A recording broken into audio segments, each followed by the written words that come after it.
St. Luke's in Bethlehem. Thank you for taking care of my dad. Just thank you for everything. Whew. Whew. So, yeah. I really appreciate everything that you guys have done, taking care of him, making sure his vital signs were good, just keeping uh, uh, eyes like a hawk on him. That's the best way to describe it.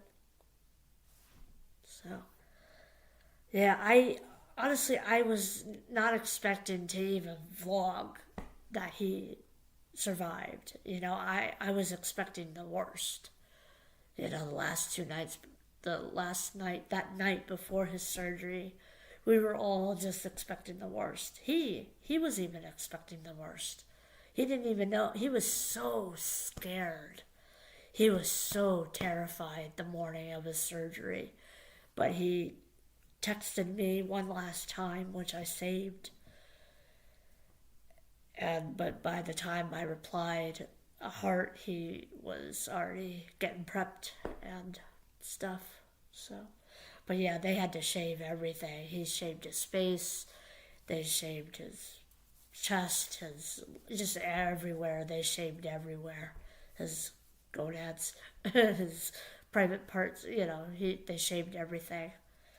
His butt, I think they shaved because they had to put a bandage back there. So, yeah. So, yeah, I got to see him walk yesterday, walk the loop.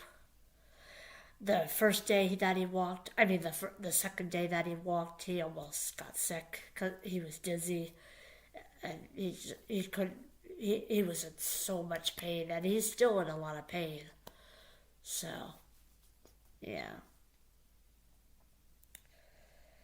But just seeing him walk was just like, I wasn't relieved until I got home.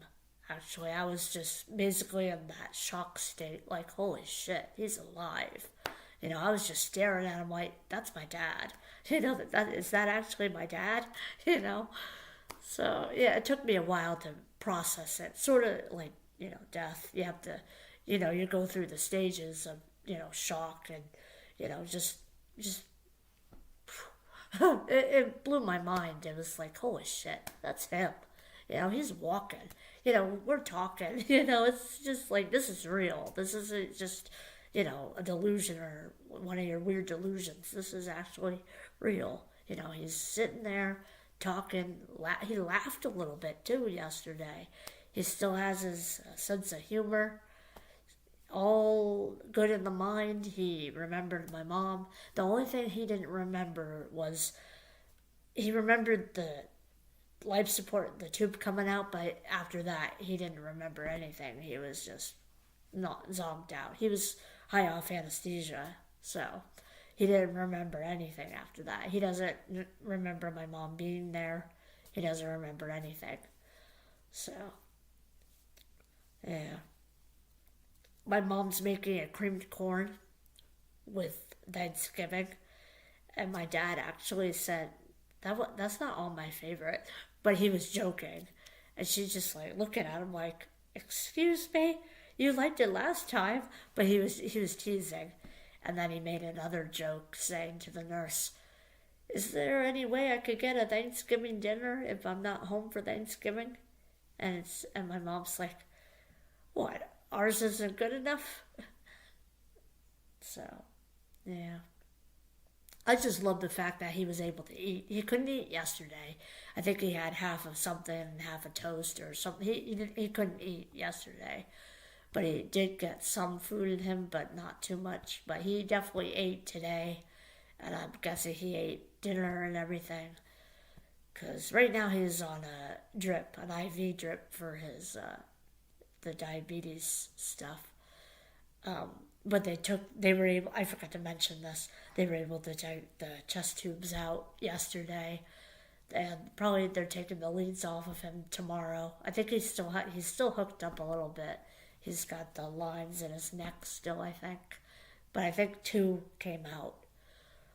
So, Yeah, but he wasn't on life support long, like at all. He was in the recovery room for like an hour. So that's basically when he got most of the stuff off of him. So, yeah, but just from my grandfather, well, like I said, he was younger, but it's still shocking. And it depends on the person, I guess, but from him, like, bouncing back that fast, it was like, holy fuck. It was shocking, you know? Everyone handles surgery different. I know when I was there yesterday, there was a guy across. I don't know if it was probably his brother, father. I don't know, but it was all like laughing and joking and loudness in his room. It's like, good lord, is there like a party going on over there? And then there was this other room, probably for like serious situations, which I didn't go in because someone was making a phone call, probably an update or whatever. So, but yeah, I didn't really see. I only was able to see two stethoscopes, and that's it. I wasn't able to see any ambu bags. So no, I didn't meet my boyfriend there, sadly. So yeah, that would be kind of weird. I'm going there to see my dad, and I end up seeing my boyfriend. So no, I don't have a boyfriend. So yeah, but it kind of makes me wonder who my boyfriend's gonna be.